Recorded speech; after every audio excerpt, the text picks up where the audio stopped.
We have so many great guests on the show, and I'm really excited about today's guest. Jeffrey Hayzlett is a global business celebrity, a cowboy, a book author, a keynote speaker. He's a Renaissance man. So let's welcome Jeff to the show. Hey, good to see you, Jeff. Thank you so much for having me. And by the way, I want to start it off right. I noticed that you're always wearing a hat in all the interviews. And I just thought, well, I should wear my hat as well. Oh, So what I did was I brought my hat, and I want it to be known amongst all the marketers and business people that watch the show that my hat is bigger. So I just want to state that right off the bat, that I've got a much bigger hat than Mr. Ogden does. South Dakota cowboy, so everything's got to be big. So Exactly, we're bigger. As you know, the first time I was introduced to my wife, or my wife's great grandmother, she's a small petite thing, and of course my wife was 5'1", about 105 pounds. Grandma Agnes looked up at me, and she looked at Tammy. She looked way up at me. She looked at Tammy and said, "Isn't he bigger than necessary?" So I'm starting right off the bat, bigger than necessary. But, they taught me to take my hat off here in South Dakota. I happen to be out in my office in South Dakota today. Just flew in from Los Angeles. So I've been taking it off because otherwise I'll blow the hat off with all the stuff that we're going to share on this interview. Absolutely, Jeff. And it's I got to say your bandwidth must be terrific because you're coming in wonderfully well. And the last time we did this, you didn't. So you must have upgraded South Dakota. I don't know what. The whole state. Yeah, I actually I borrowed some money from Trump. I bought the state, and I've been adding infrastructure changes ever since. Good. Well, I'm going to start off with the question I ask every guest on the show, and I'm going to ask you. And it's real simple. Who are you, and what do you do? Well, they term me as a global business celebrity. I've been called a lot of different things. Forbes magazine called me the celebrity CMO. The German bloggers have called me the Chuck Norris of marketing. But really what we do is we work with very high growth businesses at the Hayzlett Group and work with a number of major brands as well as small brands. But all of those are very high growth companies, and that's in essence what we do. I'm also known as a speaker and author. I do a lot of speaking, and of course written 2 best-selling books, The Mirror Test and my newest book, Running the Gauntlet. And so both of those have been runaway bestsellers, and we've been very, very excited. And, I just like to tell people I'm here to help, and that's what we try to do. I like that, Jeff, and helping is such a great concept. And I got to say, I've got here's the mirror test. So that's your other. Oh, good. Side by side, right there. Look at that. Side by side, 2 bestsellers right there. Mega hits. So I'd say go to Amazon and buy these books. They're fun to read. So anyway, but you got an extensive marketing background. You were CMO of Kodak, and you did a lot of stuff. So what do you see as some of and you do a lot of speaking about this, and the world keeps changing, right? And there's new marketing channels and strategies. What do you think are some of the things people are missing today? Well, I think the biggest thing that people are trying to do right now is get closer to your customers. I was at a sales seminar not too long ago, a sales event or conference, and someone said, well, it's all about relationships. I said, well, when did it stop being about relationships? And especially with the things that we're seeing in social media, what we are seeing is a real resurgence of getting closer to our customers, which we should have been doing all along. And those businesses that have been very close to their customers have done a great job. And you've always seen that exhibited in such companies like Apple and others. Or Nordstrom's, and you know who they are. But what we're seeing is more and more of that. So I'm seeing trends about how we get in front of our customers to know what they're thinking before they know what they're thinking. We're working with a company called Site Marketing, where we see a company that says, in essence, how do they stay 1/2 second or 1 second ahead of their customer, and being able to pull together the information, use all the data that's out there, because being able to access a multitude of data and then be able to make some sense out of it.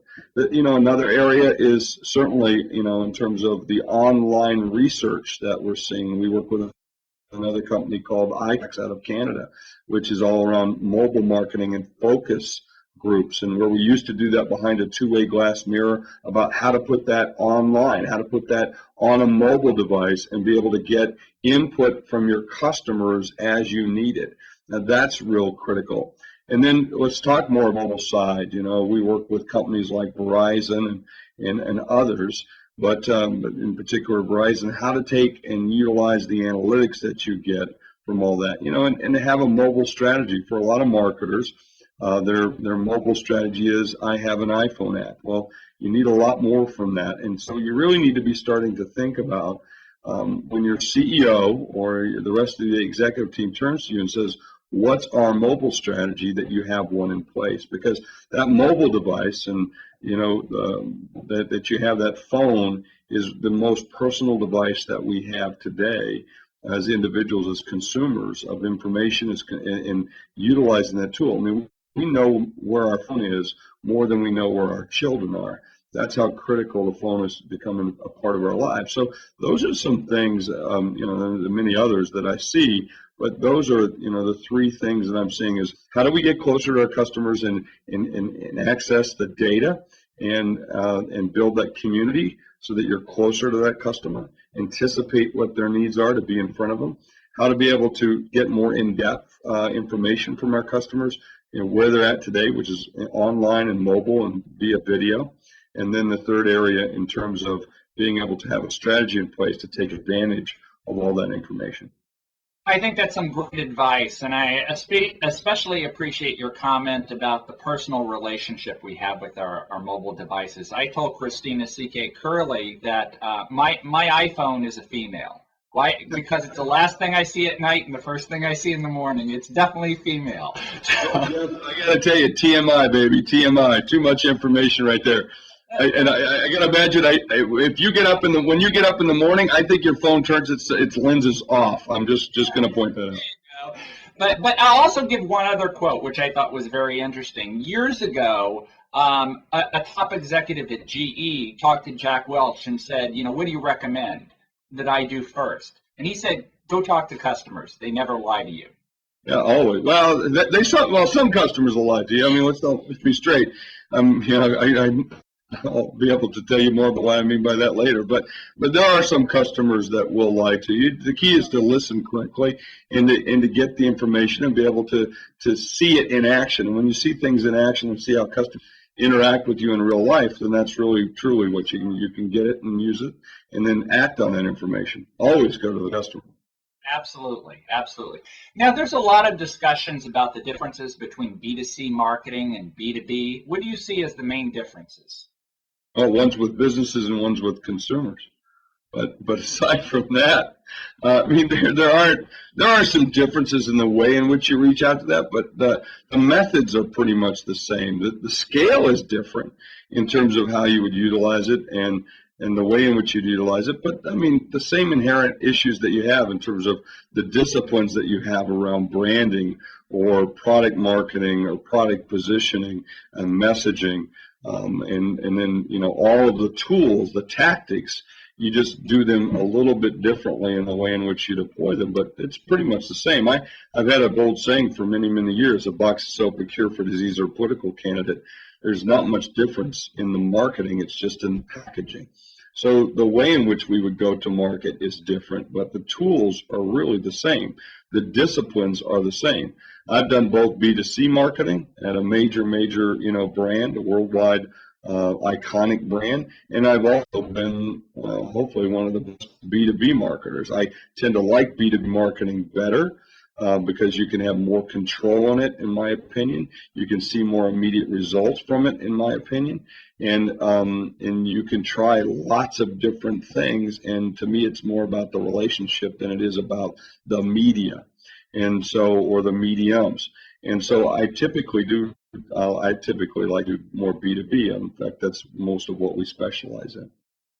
Sounds good. An earlier guest said it's all P2P, right? It's person to person, which you know, it really is, Jeff. I mean, and so it's always about people. I mean, that's the most important thing. And I don't know who wrote that book, Everything We Learned by Kindergarten, or We Learned in Kindergarten, but there's a lot of truth to that. I don't remember it. Now, one of the things you talk about in both your books is your personal conditions, or your personal, your personal conditions of satisfaction. What do you mean by that? What are your personal conditions of satisfaction? Well, you got both personal, and then I talk about mutual conditions of satisfaction. I do actually talk about both of those. In fact, yesterday we had I flew in on a red eye from LA where I'd been filming a television show the whole day before, and as I got in the morning, the first thing I did was meet with the new team members, and we had about 6 or 7 of those together, and I hadn't had a chance to meet some of them. And so, but we spent a time working on mutual conditions of satisfaction, or talking about what we call promises, and how we have a customer and a performer in everything that we do. It has an action cycle, and in the middle of that action cycle sets the promise. But on the personal side, what is it and why is it you're doing what you're doing? I think it's very important for you to be very clear about the things that drive you in your business, or drive you in your profession, or the things that you want to do in life. And so for me, it's around a couple of different things. I want to build, personal wealth, so I have wealth for me and my family. I want to have fun at everything I do, and I want to grow professionally. So if I'm engaging in something that doesn't meet those ends for me, or doesn't fit that filter, then why would I want to do those things? And that's the reason why I've gotten out of other positions, because they just didn't find them as fulfilling as before, or they weren't fun. But to me, I have to have all those things. For those are my own personal conditions of satisfaction. So my question to those that are watching today are, what are yours? What are the things that you use to define what you're going to do and how you're going to build your life, or build your profession, or build your relationships? And if it doesn't meet those personal conditions of satisfaction, then why are you doing it? And I actually have built it, I think in my first book, The Mirror Test, I said, why are you in this game? And in the game of marketing, or the game of life, or the game of being married, or whatever it might be, you can apply these things in that manner and be able to say, these are the reasons I do it. And they meet my personal condition of satisfaction, so that when it's over, I can say, yeah, I'm satisfied. I want to do that. And then I can take that into the business side, and actually be able to show people how to do this, on the business side as well. Very good, Jeff. Some good stuff. Now, you talked about personal conditions of satisfaction, so I think this is a appropriate next question of marketers who are on here who want to grow professionally. You've obviously gone from working for a company to speaking and writing. What do you recommend how people actually build their own selves and their own careers?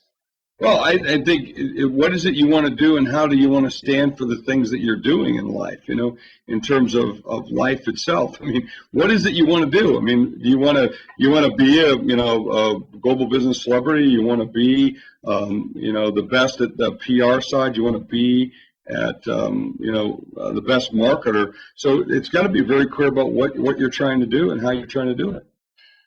Yeah, we almost have to go back to that question. What do you want to be when you grow up? Exactly.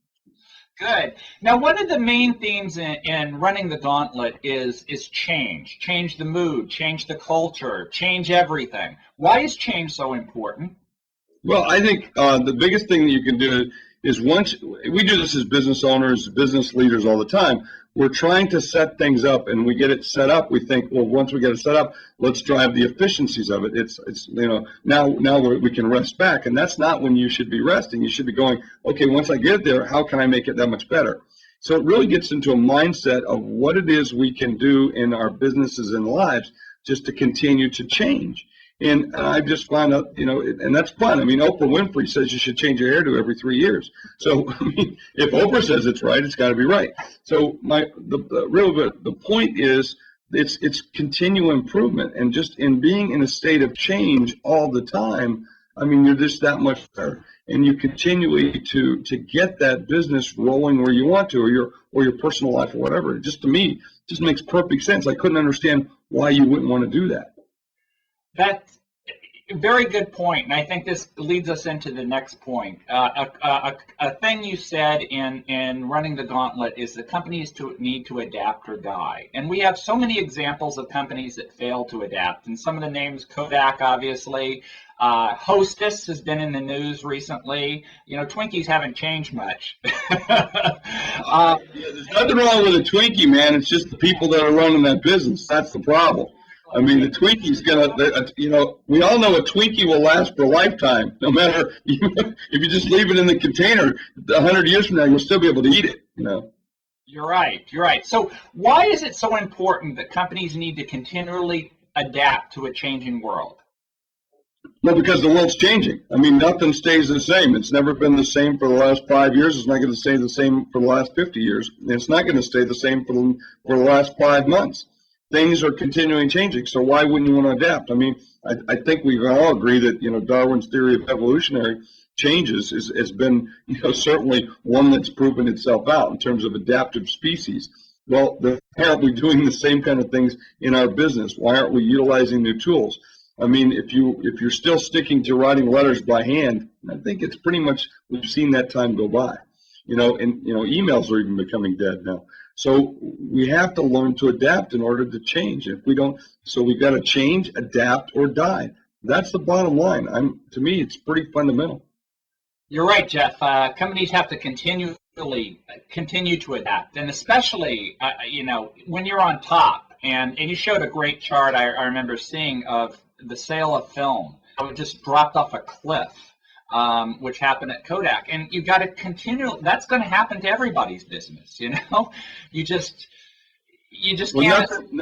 Nothing's said that it's written in stone. I mean, look, if you're in a dog race and you're one of the dogs in the race, it's better to be the first dog than the second, because the second one doesn't have a pretty view. If you know what I mean. So it's always better to be the lead horse than the second or third or the last horse. Sure. Now, we're getting to the end of the year, and a lot of companies are starting to put their marketing plans together for 2013. What do you think they should be thinking about as they start moving into a new year? Growth, nothing but growth. What are the ways in which they can grow? Either the top line growth or margin share or market share. So, I mean, that for most marketers, if you look at it, you get to the fundamental things that they're being measured on. They're being measured on the top line growth. They're being measured by margin growth. They're being measured by customer satisfaction. And they're certainly measured by some level of brand value. And a lot of marketers and major companies are also measured by how well they get along with other people at the C-suite. And so most of the time I never cared as much about that as I did the other ones. So if you focus on the customer and have that customer satisfaction, it typically leads to the top line growth, it leads to the margin growth. So continually focus on what is it we can do to put customer first and customer centric. By being more customer centric, it leads to those things. So I think organizations should really step back and take a look at, are we doing the things that our customers are asking us to do, and are we anticipating what those needs are ahead of time? Again, getting back to my points before about some of the major trends around knowing thinking about all that data, and you have 17 CRM systems, 55 different databases.